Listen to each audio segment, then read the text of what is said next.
काल आपण ॲडजेक्टिव्ह या शब्दाच्या जातीला सुरुवात केली आणि त्या ॲडजेक्टिव्हमध्ये त्याच्या व्याख्यासुद्धा पाहिल्यात. व्याख्येमध्ये पहिली व्याख्या पाहिली होती, a word which qualifies noun or pronoun is known as an adjective. It also gives proper information about noun or pronoun. ही एक व्याख्या पाहिली आपण. त्याच्यानंतर ॲडजेक्टिव्हचे दोन टाईप्स पडतात. दोन टाईप्स कशावर? Types of adjective on the basis of their position in the sentence. वाक्यातील त्यांच्या स्थानावर आधारित दोन प्रकार पडतात.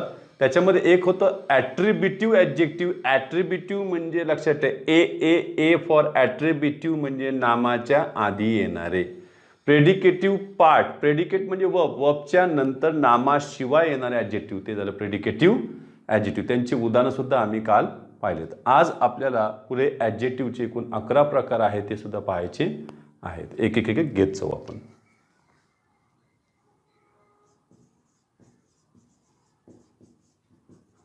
Types of adjective. नंबर 1,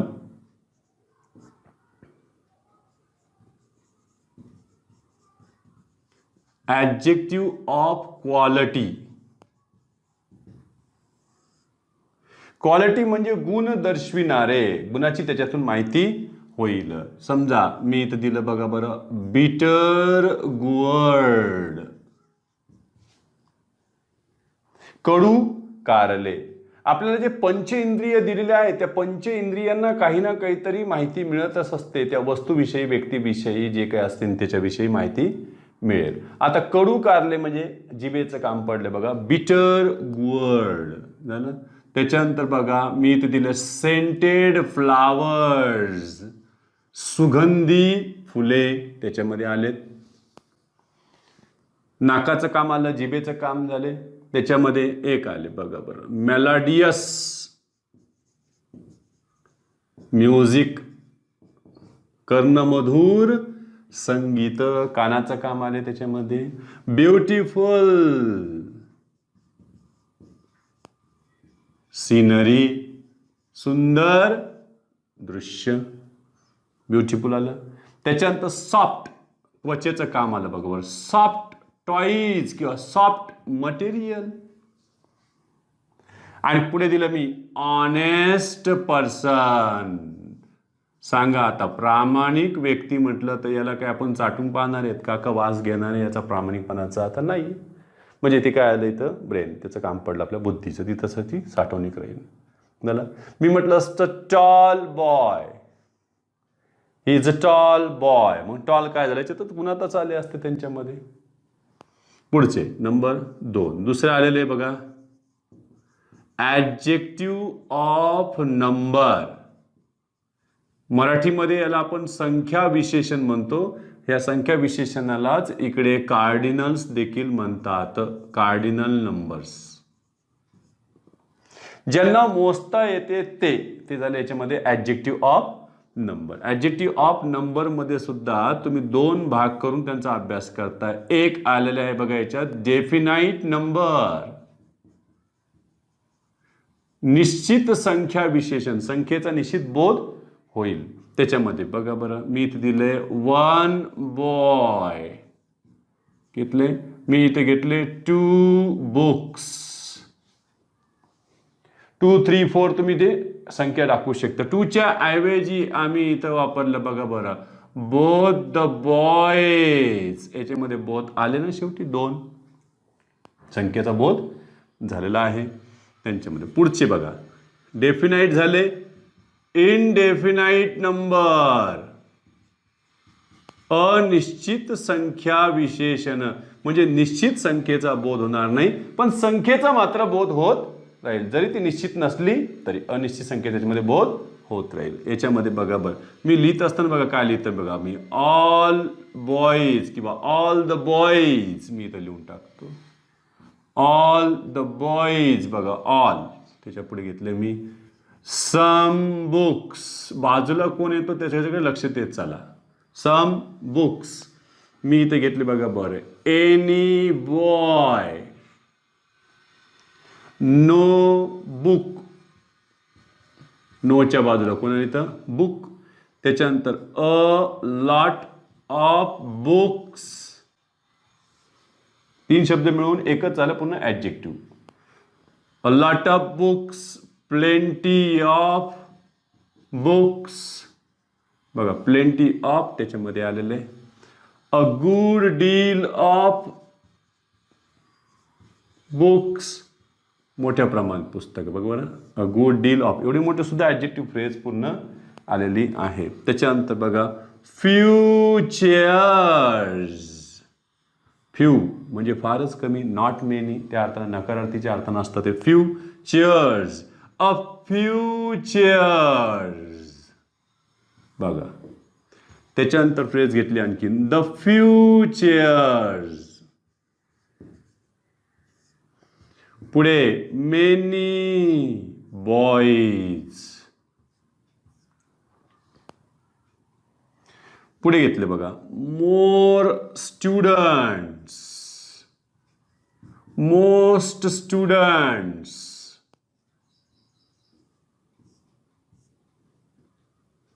मोर आले, मेनी आले, मोर आले, मोस्ट आले. मेनी आणखीन अर्थानं पुढे बघा बरं, मेनी अ बॉय. किंवा आर्टिकल बदलायचं असेल तर तुम्ही शकता मेनी एन ॲपल. बघा a great many, a great many boys. A great many त्यांच्यामध्ये आलेत. आणखीन शब्द आला बघा सेवरल.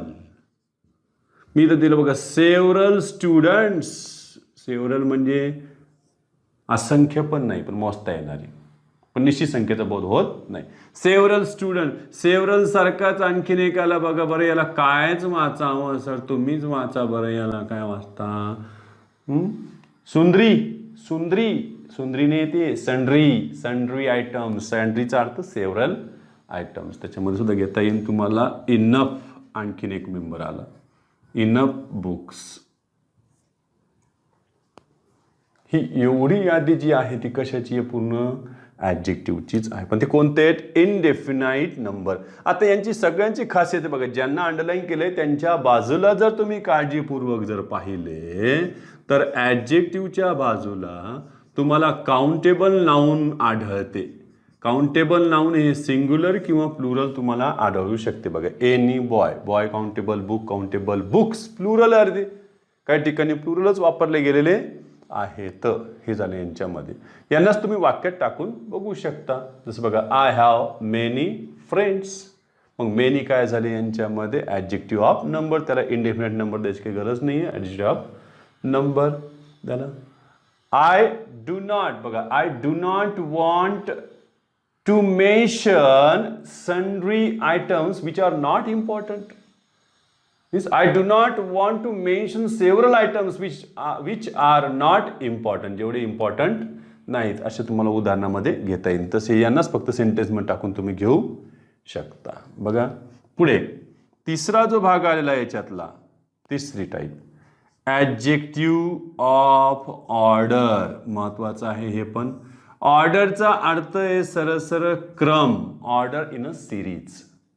शृंखलेतलं काय सांगा? त्याचा क्रम सांगा. ऑर्डर. म्हणून याला ऑर्डिनल्स देखील म्हणतायत. वर कार्डिनल्स आणि खाली ऑर्डिनल्स, ऑर्डिनल नंबर्स त्यांच्यामध्ये आलेले. संख्येचा बोध होईल याच्यामध्ये सुद्धा क्रमाच्या द्वारे. बघा याच्यामध्ये तुम्ही घेऊ शकता फर्स्ट, द फर्स्ट पर्सन. तुम्ही आर्टिकल द लावा, कारण क्रमवाचक विशेषणाच्या आधी तुम्हाला आर्टिकल द घेणे आवश्यक असते. The first. किंवा पॉझिटिव्ह घ्या, माय फर्स्ट एक्सपिरियन्स, माय फर्स्ट जॉब, ते देखील तुम्ही घेऊ शकता. फर्स्ट, सेकंड, बघा थर्ड आले. आता म्हणजे यांची स्पेलिंग सुद्धा लिहिता आली पाहिजे पुढे पुढे. थर्ड आले. आता मला सांगा तुम्ही याची स्पेलिंग काय लिहिणार म्हणजे आपल्याला येऊन जाईल. सांगा याला काय वाचता? फोर्थ. काय वाचता? फोर्थ. मग फोर्थ वाचताना सर पहिले फोरची स्पेलिंग लिहा, नंतर TH लावा. काय झालं? फोर्थ. फोर्थ झालं. आता मी जर निश्चित संख्येमध्ये इथे तुम्हाला दिले असते, सांगा बरं एकूण हा शब्द दिला असता 40. त्याची स्पेलिंग काय लिहिणार? 40ची स्पेलिंग काय लिहिणार? 40 हे तर आकडा झालेला आहे, नंबर झालेला आहे त्याचा. मग 40 हे बरोबर आहे का FORTY बरोबर आहे सांगा. काय म्हणतील अरे फोर्थला कसं लिहिलं FOURTH तसंच फोरला वाय लावायचं फक्त TY बघा 40 नाही ते 40 याच्यामध्ये हे होणार नाही. उत्तर कोणी त्याच्यामध्ये बघा. मग तसंच आम्ही 40च्या डोक्यावर TH लिहिले असते तर तुम्ही कसे वाचले असते. काय म्हणतील 40th काय वाचलं असतं त्याला 40th बघा स्पेलिंग आली पाहिजे 40th. चल याहीपेक्षा आणखीन घेऊ. याला कसं वाचणार याची स्पेलिंग काय आहे 12 खूप सोपं आहे 12. आपल्याला आठवतं का आपण व्हॉइसिंग प्लुरल घेतलं होतं तेव्हा वाईफचं आम्ही वाईव्ज केलं होतं फचं व केलं होतं. काय केलं फचं व. इथे उलटे करायचे. पहिले तुम्ही 12 लिहून घ्या. आता TH लावायच्या आधी काय करायचं ई कॅन्सल करा आणि इथं वचं काय करा फ करा आणि मग TH लावा. बघा हे स्पेलिंगमध्ये बऱ्याच जणांचं राहतं 12th नाईट 12वी रात्र झाले.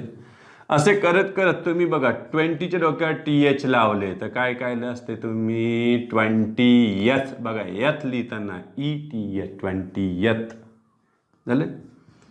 25th आता सांगा 25th कसं वाचणं असं 25th ला. मग आपल्याकडे त्याला सेलिब्रेशन आलं बघा सिल्वर ज्युबिली. जिलेबी नाही ती ज्युबिली स्पेलिंग सुद्धा विचारलेली ज्युबिलीची सिल्वर ज्युबिली.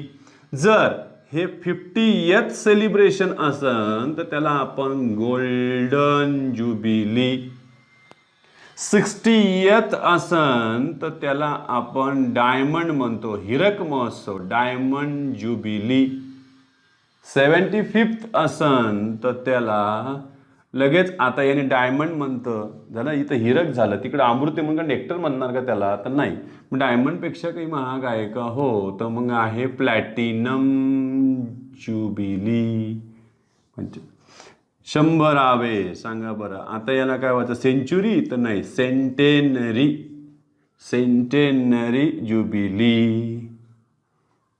300 असते तर 300 वा लगेच ट्राय सेंटेनरी तुम्ही टाकलं असतं त्याच्यामध्ये पटकन झालं. यापेक्षा आणखीन दोघातील जर तुम्हाला क्रम दाखवायचा असेल तर वापर करता येईल. बघा दोघातील क्रम दाखवायचा असेल तर 2 वस्तू असो का 2 व्यक्ती असो दोघातील क्रम तुम्हाला दर्शवायचा असेल तर तुम्ही फॉर्मर लॅटर यांचा वापर करा. फॉर्मर म्हणजे आधीचा लॅटर म्हणजे नंतरचा.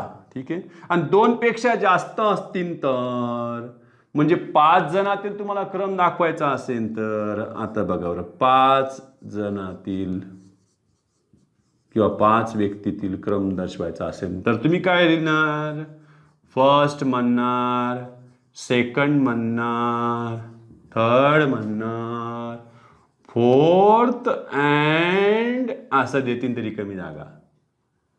मग सांगा आता याच्यामध्ये काय घेणार तुम्ही फिफ्थ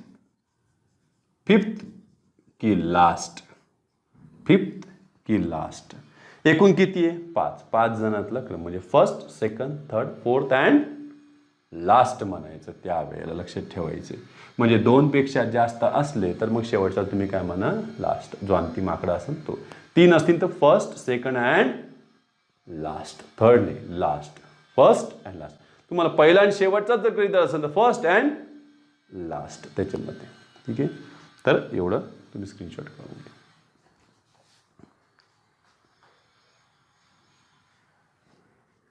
3 आपण टाइप्स घेतला त्याच्यामध्ये adjective of quality adjective of number आणि ॲडजेक्टिव्ह ऑफ ऑर्डर. ते या तिघांचा एक क्रम कसा लागतो जर ते नाऊनच्या आधी येत असतील प्रेडिकेटिव्हपेक्षा ॲट्रिब्युटिव्ह ॲडजेक्टिव्ह म्हणून तर त्यांचा क्रम कसा लागू शकतो ते सुद्धा परीक्षेमध्ये विचारता येतं. बघा सिक्वेन्स ऑफ ॲडजेक्टिव्ह त्यांचा तुम्ही क्रम लावा.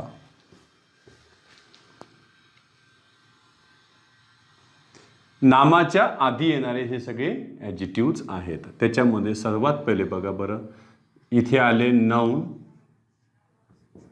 नाऊनच्या आधी क्वालिटीचा नंबर लागेल याच्यामध्ये. बघा बरं, जो पहिला होता क्वालिटीवाला तो आला नामाच्या आधी. त्याच्यानंतर इथे जो येईल तो डेफिनाइट नंबर असणार आहे. डेफिनाइट नंबरच्याही आधी बघा बरं, क्वालिटीच्या नंतर आपण नंबर घेतला होता, नंबरमध्ये याच्यामध्ये डेफिनाइट नंबर घेतोय. इथे आले होते बघा ऑर्डर, ॲडजेक्टिव्ह ऑफ ऑर्डर. आणि यांच्याही आधी जर कोणाला यायचं असेल तर इथे येईल बघा बरं डेमॉन्स्ट्रेटिव्ह ॲडजेक्टिव्ह. आणि डेमॉन्स्ट्रेटिव्ह ॲडजेक्टिव्हच्या आधी कोणाला यायचं असेल तर ते इनडेफिनाइट नंबरला येता येईल यांच्यामध्ये. इनडेफिनाइट नंबर, डेमॉन्स्ट्रेटिव्ह ॲडजेक्टिव्ह म्हणजे सर्वांना यायचं असेल तर. पण आपण हे पहिल्या प्रश्न पडलेले यांच्या दोघांवर सुद्धा पडलेले आहे, त्यांचाही क्रम महत्वाचा आहे. म्हणजे एकूण 5 जणांचा क्रम आम्हाला व्यवस्थित आला पाहिजे. बघा एक्झाम्पल मध्ये all these dash dash dash boys are intelligent. म्हणजे आम्हाला तिघांचं सिक्वेन्स बघायचं आहे. ऑर्डर, त्याच्यानंतर नंबर, त्याच्यानंतर कोण पाहिजे क्वालिटी. मग याच्यामध्ये तुम्हाला आम्ही क्रम देऊ ना. सगळ्यात पहिले बघ टॉल फर्स्ट 10. दुसरं देऊ आम्ही तुम्हाला 10 टॉल फर्स्ट. तिसरं देऊ तुम्हाला आम्ही फर्स्ट टॉल 10. आणि आता सर शेवटचं तरी बरोबर द्या ना सर, फर्स्ट 10 टॉल. चल, इथे ऑर्डर पाहिजे होता आधी. इथं ऑर्डर आहे का? नाही. इथे ऑर्डर आहे का? नाही. इथे ऑर्डर आहे का? आहे. इथे ऑर्डर आहे का? आहे. ऑर्डरच्या नंतर काय पाहिजे? Definite number. डेफिनेट नंबर आहे का? आहे. हेच उत्तर आहे. हे होणार नाही त्याच्यामध्ये. दुसरे बघा, आय बॉट डॅश, किंवा डायरेक्ट त्यांनी सेंटेन्स दिलं, I bought green 5 bottles. Direct sentence दिलं. करेक्ट आहे का इनकरेक्ट तुम्ही सांगा. मग तुम्हीच वाचून बघा बरं. तुम्हाला ते ग्रीन 5 का 5 ग्रीन. ग्रीन हे काय झालं, त्याचं ॲडजेक्टिव्ह ऑफ क्वालिटी झालं. 5 हे नंबर आहे, आधी पाहिजे, ऑर्डर नाही याच्यामध्ये. ठीक आहे, म्हणजे याच्यामध्ये प्रॉब्लेम कुठं आहे? सेंटेन्स उद्या देतील असं देतील तुम्हाला, ए बी, इथे देतील सी आणि नो एरर डी. कोणत्या भागात चूक आहे हे देखील तुम्हाला विचारू शकते. तर ह्या भागामध्ये चूक आहे सी मध्ये. इथं काय पाहिजे होतं? 5 ग्रीन पाहिजे होतं. काय पाहिजे होतं? I bought 5 green bottles. हे झालं याच्यामध्ये करेक्ट. म्हणजे सिक्वेन्समध्ये हे लक्षात ठेवा. चला, मी जर यांच्यामध्येही मागे पुढे करून दिलं असतं, बघ बरं, मी असं दिलं असतं, these all first 5 tall students are lazy. अरे बापरे, मग चुकलं कुठं याच्यामध्ये? हे बघा, इथे चुकलं आलेली आहे. ते असं देतील तुम्हाला, असं देतील तुम्हाला. बस द्यायला काय ते कसंही देतील, ABCD पाडून तुम्हाला. कुठं चुकलेलं आहे ते ह्या भागात चुकलेलं आहे.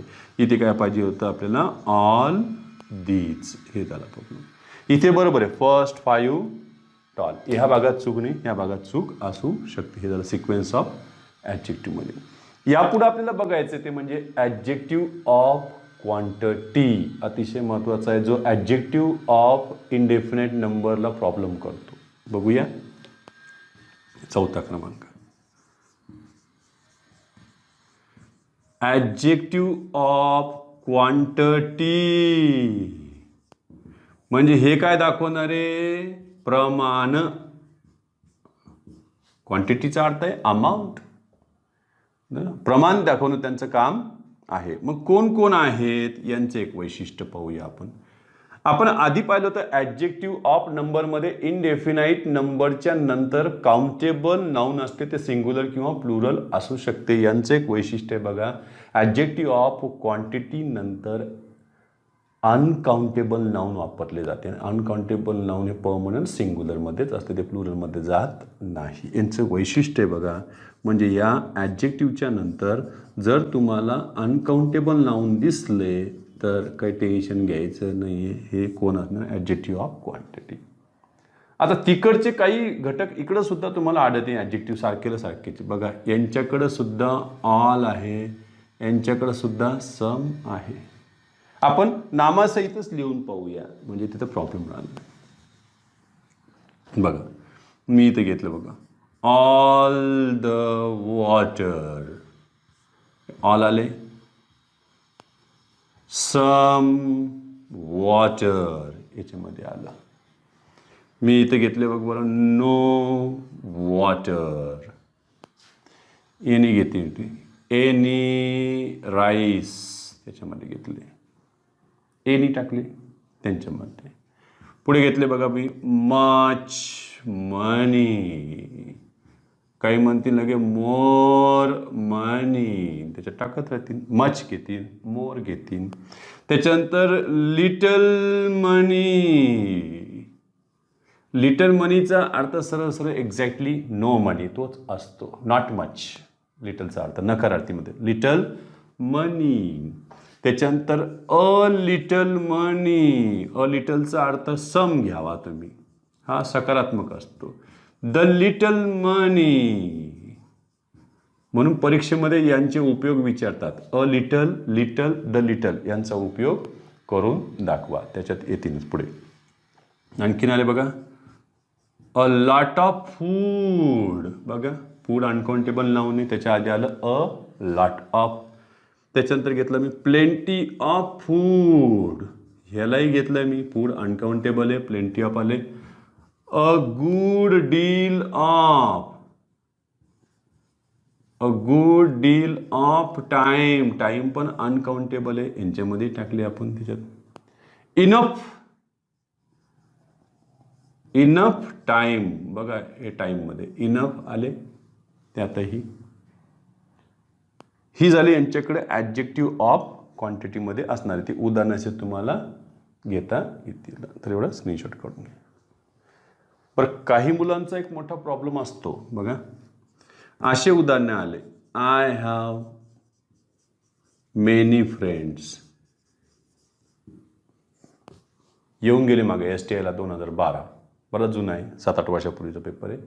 पण आय हॅव मेनी फ्रेंड्स आणि यांनी विचारलं होतं identify the type of adjective, identify the type of underlined adjective, याची तुम्ही टाईप ओळखा.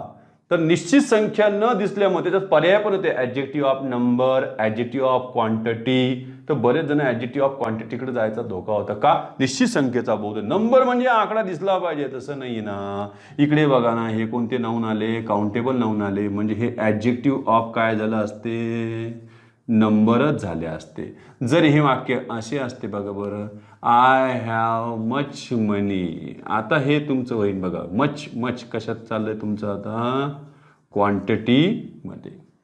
मग तुम्ही जर पाहिलं याच्यामध्ये क्वांटिटीमध्ये नंबरमध्ये काही सारखेच याच्यामध्ये ॲडजेक्टिव्ह आढळलेत. उदाहरणार्थ बघा, याच्यात ऑल आहे, सम आहे, नो आहे, एनी आहे, एनी सुद्धा त्यांच्याकडे होते बघा, मोर सुद्धा होते. त्याच्यानंतर हे आलेले बघा, प्लेंटी ऑफ, त्याच्यानंतर अ लॉट ऑफ, इनफ, त्याच्यानंतर अ गुड डील ऑफ यांचाही वापर झाला. यांना क्वांटिफायर्स म्हणतात. क्वांटिफायर्स म्हणजे काय? जे दोन्ही घरात बसू शकतात, ॲडजेक्टिव्ह ऑफ नंबरमध्ये पण आणि ॲडजेक्टिव्ह ऑफ क्वांटिटीमध्ये पण. फक्त उदाहरणावरून ठरवायचं त्यांच्या पुढे येणारं नाम कोणतं आहे. जर काउंटेबल प्लुरल नाऊन असेल तर ते नंबर राहील, आणि अनकाउंटेबल नाऊन जर पुढे आले तर समजायचं आधीचं ॲडजेक्टिव्ह कोण असणार? Adjective of quantity. तेवढं स्क्रीनशॉट काढून.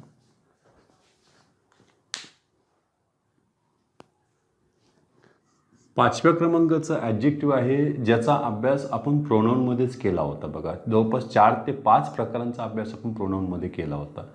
पॉझेसिव्ह प्रोनाऊन असतं तर पॉझेसिव्ह ॲडजेक्टिव्ह सुद्धा असतं, आपण पाहिलं होतं बघा. डेमॉन्स्ट्रेटिव्ह प्रोनाऊन असतं, डेमॉन्स्ट्रेटिव्ह ॲडजेक्टिव्ह पण असते. इंटरॉगेटिव्ह प्रोनाऊन असते, इंटरॉगेटिव्ह ॲडजेक्टिव्ह पण असते. डिस्ट्रीब्युटिव्ह प्रोनाऊन असते, डिस्ट्रीब्युटिव्ह ॲडजेक्टिव्ह सुद्धा असते. तर हे 4 प्रकार तर इथं येतील बघा. त्याच्यामध्ये ॲडजेक्टिव्ह ऑफ पॉझेशन किंवा याला आपण पॉझेसिव्ह ॲडजेक्टिव्ह म्हणतो. हे सरळ सरळ व्यक्ती वस्तूवर अधिकार दाखवण्यासाठी वापरतात. These adjectives are used to show possession right on person or things. Possessive adjective कोणकोणते याच्यामध्ये बघा बरं. माय प्लस नाऊन, यांच्यासोबत नाऊन असणं आवश्यक आहे. Our plus noun, your plus noun यांच्यात टाकत चला बस. त्याच्यानंतर आले बघा बरं. His plus noun, her plus noun, its plus noun. लक्षात ठेवा हे इट्स वेगळे हां. त्याच्यानंतर दियर प्लस नाऊन हे टाकून दे त्याच्यात.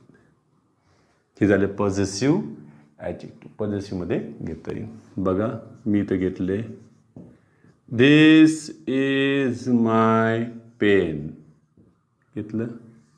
दुसरं घेतलं मी इथे दीज आर हिज बुक्स. ही सगळी पुस्तकं त्याची आहेत. हे बघा याच्या पुढं कोणाला नाऊन आहे, याच्याही पुढे कोण आहे नाऊन. हे कोण झालं याच्यातलं ॲडजेक्टिव्ह. पुढचा 6वा येतोय तो म्हणजे डेमॉन्स्ट्रेटिव्ह प्रोनाऊनचाच भाऊ आहे तो डेमॉन्स्ट्रेटिव्ह ॲडजेक्टिव्ह. परंतु डेमॉन्स्ट्रेटिव्ह प्रोनाऊनची संख्या एकूण 5च आहे. धिस दॅट दिस दोज सच. याच्याकडे मात्र संख्या वाढलेली आहे. बघा डेमॉन्स्ट्रेटिव्ह ॲडजेक्टिव्ह हे दर्शविण्यासाठी वापरायचे पण ते नामाच्या आधी येते ना. डेमॉन्स्ट्रेटिव्हमध्ये हे तर माहीतच आहे तुम्हाला. धिस दॅट, धिसचं अनेक वचन, दीज दॅटचं अनेक वचन, दोज, त्याच्यानंतर सच हे आधीसुद्धा होते आपल्याकडे बरोबर. या सगळ्यांसोबत कोण येणार आहे पुढे नाऊन. हे सगळे कोणी येऊ. असेच बाकीचे सुद्धा आहेत बघा बरं. सर्टन हे सुद्धा त्याच्यातच आलेलं आहे. असर्टनच्या पुढं तुम्हाला सिंग्युलर नाऊन घ्यावं लागेल. सर्टन, सर्टन, त्याच्यानंतर आर्टिकल दही तुम्ही याच्यात घेऊ शकता. त्याच्यानंतर आले बघा नो ऑदर. डिग्रीमधले काही नमुने तुम्हाला दिसतील बघा. नो ऑदर, त्याच्यानंतर नोचं तुम्ही पुढं करू शकता ना कंपॅरेटिव्ह डिग्रीमध्ये. एनी अदर, त्याच्यानंतर सम अदर, मोस्ट अदर, त्याच्यानंतर यॉन्डर हा एक शब्द आहे बघा. यॉन्डर म्हणजे पलीकडचा, पलीकडची त्या अर्थाने त्याच्यामध्ये घेतलेलं आहे. बघूया त्यांच्यामध्ये एक्झाम्पल्स. दिस दॅटचं तर आपण घेतलेलंच आहे. त्याच्यात दीज बुक्स आर हिज. बघा बरं इथं काय घेतलं मी दीज आर हिज बुक्स आणि इथं काय घेतलं मी दीज बुक्स आर हिज. इथं बुक्स आलं नाऊन आणि हे झालं याच्यातलं डेमॉन्स्ट्रेटिव्ह ॲडजेक्टिव्ह त्याच्यामध्ये घेता येईल. डिग्रीमध्ये सुद्धा तुम्हाला घेता येईल. समजा मी इथे घेतले बघा पॉझिटिव्ह डिग्रीमध्ये no other boy is as tall as Rahul. No other boy इथं निश्चित मुलाचा उल्लेख नाही आहे. इथं राहुल मग इथं घेतलं बघ बरं काय आलं. राहुल इज टॉलचं सेकंड फॉर्म झालं taller than any other boy. तसेच पुढे तुम्ही सम अदर, मोस्ट अदर यांचा वापर करू शकता. बघा बरं आणखीन द ओल्ड कॅसल जुना राजवाडा. The old castle stands on the yonder hill. पलीकडच्या टेकडीवर ते स्थित आहे. यॉन्डर त्या अर्थाने घेतलेलं डेमॉन्स्ट्रेटिव्ह ॲडजेक्टिव्ह. बघा 7वा प्रकार पुढे आलंय इंटरागेटिव्ह ॲडजेक्टिव्ह. इंटरागेटिव्ह प्रोनाऊनच्या घरात त्याचा अभ्यास केलेला आहे आपण. इंटरागेटिव्ह ॲडजेक्टिव्ह हे 3च आहेत फक्त. कोणते कोणते whose plus noun, which plus noun आणि what प्लस नाउन. नाउन सोबतीला पाहिजे तरच ते काय राहील ॲडजेक्टिव्ह, नाही तर ते काय बनेल प्रोनाउन. बघा whose books does she use. कोणाची पुस्तके ती वापरते. बघ बरं याच्यामध्ये आता बुक्स झालं नाऊन आणि हुज झालं हे इंटरागेटिव्ह ॲडजेक्टिव्ह त्याच्यामध्ये आलेत. झालं. मी इथे दिलं बघा. Which novel do you like most. सांग बरं तुला कोणती कादंबरी आवडते नेमकी. विच नॉवल झालं. हे नॉवल आलं याच्यातलं नाऊन, हे झालं इंटरागेटिव्ह ॲडजेक्टिव्ह याला याच्यातलं. पुढचा डिस्ट्रीब्युटिव्ह ॲडजेक्टिव्ह मध्ये सुद्धा आपण पाहिलं तर डिस्ट्रीब्युटिव्ह प्रोनाउन 3च होते आपल्याकडे. एक होतं आयदर, नायदर, इच. 3 होते बघा. Either, neither, each. Either of, neither of, each of. त्यांच्यातून आपल्याला वेगळं करता येतं. इकडे डिस्ट्रीब्युटिव्ह ॲडजेक्टिव्ह सुद्धा आपण पाहिले होते बघा. These adjectives are used to talk about persons or things separately. पण हे नामाच्या आधी येतील. कोण कोण याच्यामध्ये बघा. Either plus noun, neither plus noun, each plus noun, एक यांच्याकडं एव्हरी प्लस नाउन.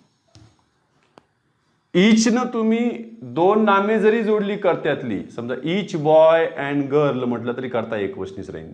दोन्ही नामाच्या आधी स्वतंत्र जरी इच वापरले तरीही करता एकवचनीच राहतं. एक वैशिष्ट्य इच आणि एव्हरीचा नियम सुद्धा आम्ही पुढे जाऊन कॉन्कॉर्डमध्ये अभ्यासणार आहोत, जिथं सब्जेक्ट वर्ब ॲग्रीमेंट आम्हाला अभ्यासायचं आहे. यांची सुद्धा आपण उदाहरणं आधी पाहिलेली आहेत बघा. There are many students standing on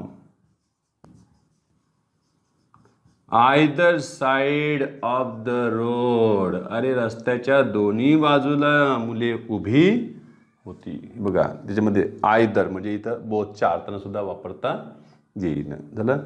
neither girl is good म्हणजे दोन्हीही चांगल्या नाहीत या अर्थानं ते वापरलेलं आहे. ती बरोबर. Each boy was given a whole apple. प्रत्येक मुलाला एक पूर्ण सफरचंद देण्यात आलेलं बघा. Each boy. तसं तुम्ही every person has to do his work well. प्रत्येकानं त्याचे काम व्यवस्थित केले पाहिजे. झालं. तेवढं स्क्रीनशॉट काढून घ्या.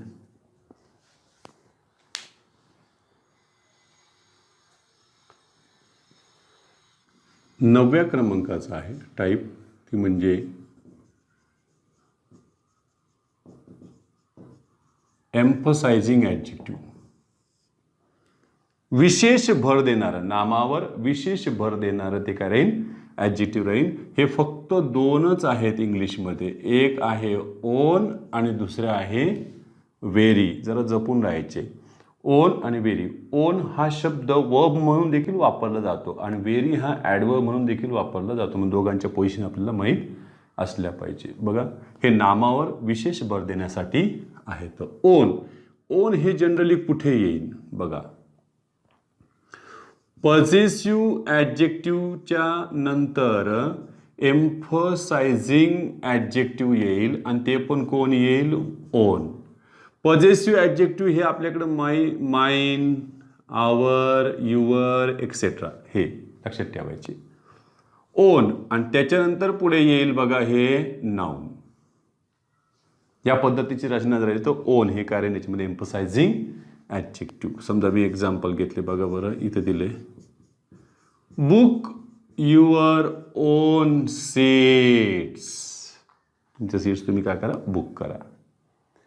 बघा याला अंडरलाईन करून परीक्षेला त्यांनी त्याचा प्रकार विचारायला पाहिजे होता, पण त्याला अंडरलाईन न करता परीक्षे मुद्दाम करून याला अंडरलाईन करून विचारलं. Identify the part of speech. अधोरेखित केलेल्या शब्दाची जात ओळखा. पहिलाच त्यांनी पर्याय टाकला होता नाऊन. लेकृतीतच आउट. मला सांगा बुक जर नाऊन असतं तर त्याच्या आधी आर्टिकल नसतं आलं का. अ बुक, द बुक, काही तर डिटरमायनर लागेल ना ते कॉमन नाऊन असेल तर. मग हे जर बुक जर याच्यामध्ये नाऊन असेल तर वर्ब कुठे याच्यामध्ये. सेंटेन्स तर झाला ना तयार. आपल्या माहित पाहिजे अरे इथं फुलस्टॉप लागले याचा अर्थ हे सेंटेन्समध्ये कुठेतरी सब्जेक्ट असावं. सब्जेक्ट नसेल तर मग वर्बने सुरुवात झाली असेल म्हणजे हा आज्ञार्थी स्वरूपातलं वाक्य आहे. हे झाले याच्यातले वर्ब. बुक काय झाले वर्ब. आता पहा याला ओन हे कोण झालं याच्यातलं एम्फसायझिंग ॲडजेक्टिव्ह, हे नाऊन आणि हे पॉझेसिव्ह ॲडजेक्टिव्ह पोझिशन त्याची. काय म्हणतात ना की आय सॉ, मी पाहिले, I saw the accident with my eyes, एवढं म्हटलं असतं तरी चालले असते ना रे, मी माझ्या डोळ्यानं पाहिलंय. काय म्हणते मी माझ्या स्वतःच्या डोळ्यानं पाहिलंय. झालं. म्हणजे इथं तो आणखीन भर द्यायसाठी वापरतो कोणावर, नाऊनवर. With my own eyes. बरं ना, I have made this cake with my own hands, मी माझ्या स्वतःच्या हातानं तयार केलंय. मी तयार केलंय बस झालं. नाही स्वतःच्या हातानं तयार केलंय असं म्हणण्याची सवय याच्यामध्ये आईचं. पुढे आणखीन आलंय बघा. पुढे वेरी बद्दल अभ्यास करूया. वेरी हे 2 जातीमध्ये बसतंय, लक्षात ठेवायचंय. बघा, वेरी हा शब्द 2 जातीत चाललाय. वेरी हा ॲडजेक्टिव्ह पण म्हणू शकतो, वेरी हा ॲडवर्ब पण म्हणू शकतो. पण आपल्याला ते ॲडजेक्टिव्ह म्हणून त्याला अभ्यासायचं आहे. पण सिमल्टेनियसली आपल्याला ॲडवर्ब पण अभ्यासावं लागेल त्याचं. वेरी ॲडजेक्टिव्ह कसं होईल ॲडजेक्टिव्ह हा वेरी? तर आपल्याला एक लक्षात ठेवायचं, नामाच्या आधी त्याचं स्थान राहील. कोणाच्या आधी राहील? नामाच्या आधी. याचं एक पोझिशन आहे बघा. आर्टिकल द येईल, त्याच्यानंतर इथं वेरी राहील आणि त्याच्या पुढे नाऊन राहील. बघा, नाऊन आहे बाजूला म्हणजे हा पट्ट्या कोण आहे? ॲडजेक्टिव्ह. आणि वेरी हे ॲडवर्ब केव्हा राहील? लक्षात ठेवायचं की वेरी हे एकतर ॲडजेक्टिव्हच्या आधी येईल किंवा ॲडवर्बच्या आधी येईल. तेव्हा हे इंटेन्सिटी वाढवायसाठी वापरतात, ॲडवर्बचं काम करते. बघा, 2 ठिकाणी आपल्याला अभ्यास जमला पाहिजे यांचा. एक्झाम्पलमध्ये मी दिलंय, he is the very person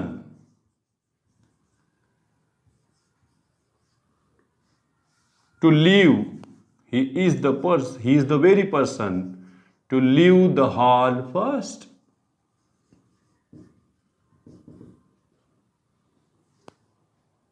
मग यांच्यामध्ये बघ बरं, पर्सन नाऊन, त्याच्या आधी कोण आलं? हे ॲडजेक्टिव्ह. आणि कोणतं ॲडजेक्टिव्ह दिलं? एम्फसायझिंग ॲडजेक्टिव्ह. पण मी दिलं बघा बरं, ही इज व्हेरी लेझी.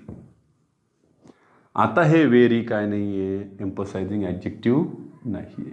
मराठीमध्ये एक प्रॉब्लेम आहे बघा, की विशेषणाच्या आधी अतिशय किंवा खूप हे शब्द जर आले तर ते विशेषणच मानले जातात. आणि ते जर क्रियाविशेषणाच्या आधी जर आले, अतिशय, खूप, तर त्यांना क्रियाविशेषणच मानतात. पण तसं इंग्लिशमध्ये नाही. लक्षात ठेवा, हे ॲडजेक्टिव्हच्या आधी आलेला मेंबर ॲडजेक्टिव्ह नाही गृहीत धरत, ते गृहीत धरतात त्याला ॲडवर्ब. हा विरोध आहे मराठीला आणि इंग्लिशमध्ये. एकमेकाला ते विरोध करतात काही ठिकाणी भाषा. हे झालं याच्यातलं एम्फसायझिंग ॲडजेक्टिव्ह. एवढं स्क्रीनशॉट काढून घ्या. आणखीन 2 राहिले ते घेऊन टाकू.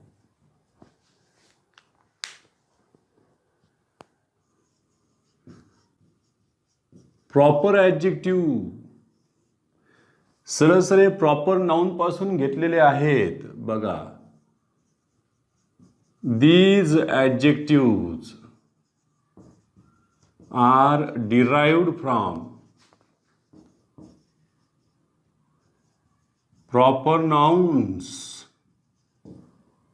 स्थलवाचक जे आहेत त्यांच्यापासून ते घेतलेले आहेत. मग ते देशाला दर्शवणारी नावं सुद्धा असू शकतील, खंडाला दर्शवणारी नावं सुद्धा असू शकतात. बघा, यांच्यामध्ये तुम्ही प्रॉपर नाऊन घेतले आणि त्याच्यापासून जे तयार करू ते प्रॉपर ॲडजेक्टिव्ह. वैशिष्ट्य म्हणजे ते नामाच्या आधी यायला पाहिजे तर ते प्रॉपर ॲडजेक्टिव्ह, नाही तर ते स्वतः नाऊनचं काम करू शकतील काही त्यातले. बघा, यामध्ये काही ठिकाणी तुम्हाला IAN जोडता येईल, ESE जोडता येईल, ISH जोडता येते, वेगवेगळ्या पद्धतीने करता येईल. बघा, त्याच्यात काही ठिकाणी फक्त आय लावू शकता. पहिलाच घेतला मी इंडिया. इंडियापासून तुम्ही ॲडजेक्टिव्ह काय करणार आहे? अरे भारत, भारतीय आपण म्हणतो ना, इंडिया, इंडियन. पण लक्षात ठेवायचे, ह्या इंडियनच्या नंतर काय असलं पाहिजे? नाऊन असलं पाहिजे, तर ते इंडियन काय होईल?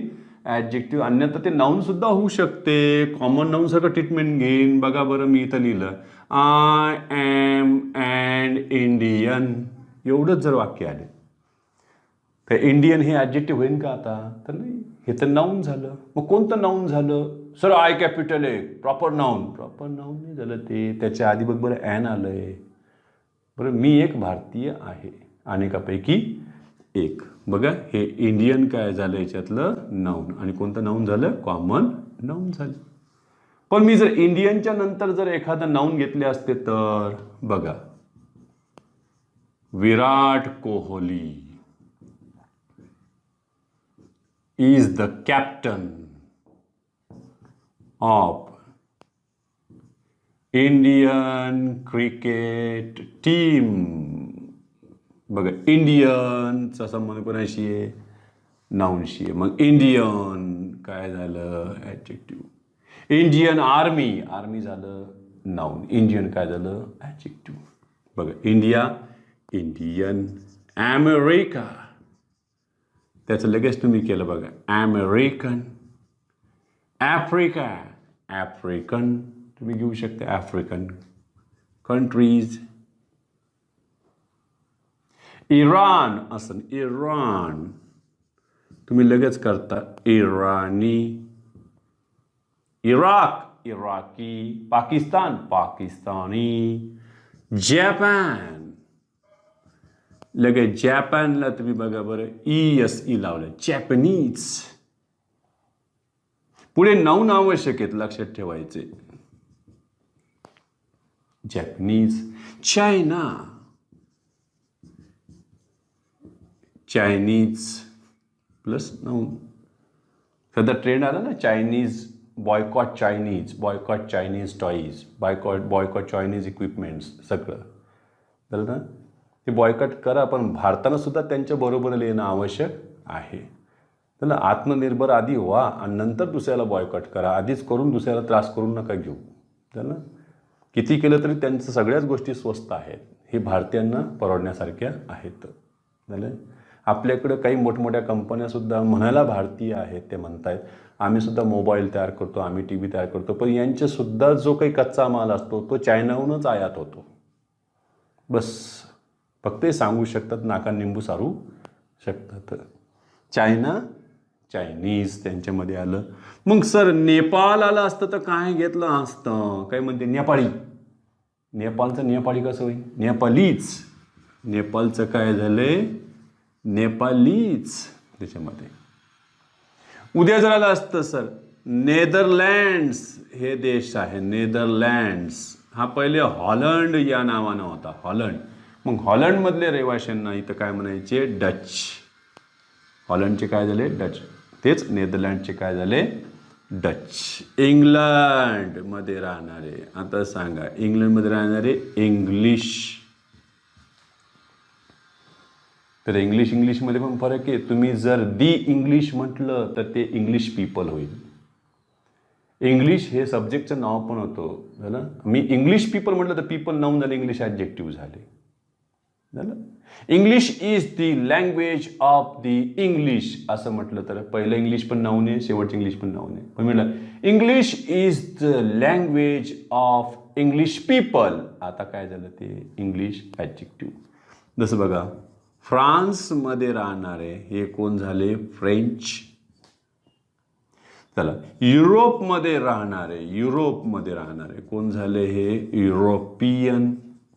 हे सुद्धा नाऊनचं ॲडजेक्टिव्हचं काम करू शकतो. बघा बरं, मी समजा इथे दिले, ही इज अ युरोपियन असं जर म्हटले तर हे नाऊन होईल, कॉमन नाऊन.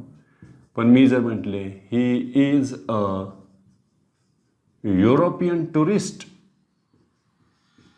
आता मात्र हे कोण झालं याच्यातलं? ॲडजेक्टिव्ह. हे पद्धतीनं बदल करता यायला पाहिजे. युरोप, युरोपियन झालं. त्याच्यानंतर मी घेतलं असतं पोलंड, तर पोलंडचं होईन पॉलिश. जसं ब्रिटनचं काय झालं? ब्रिटिश.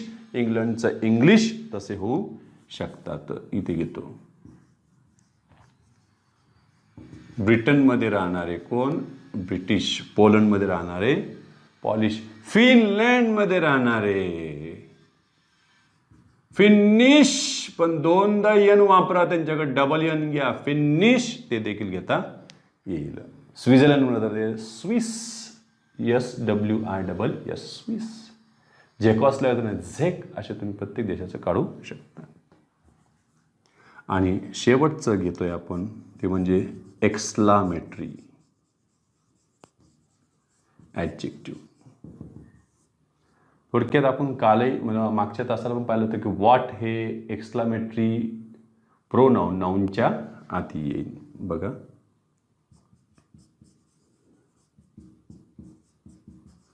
व्हॉट हे एक्सक्लामेटरी प्रोनाऊन कोणाच्या आधी येईल?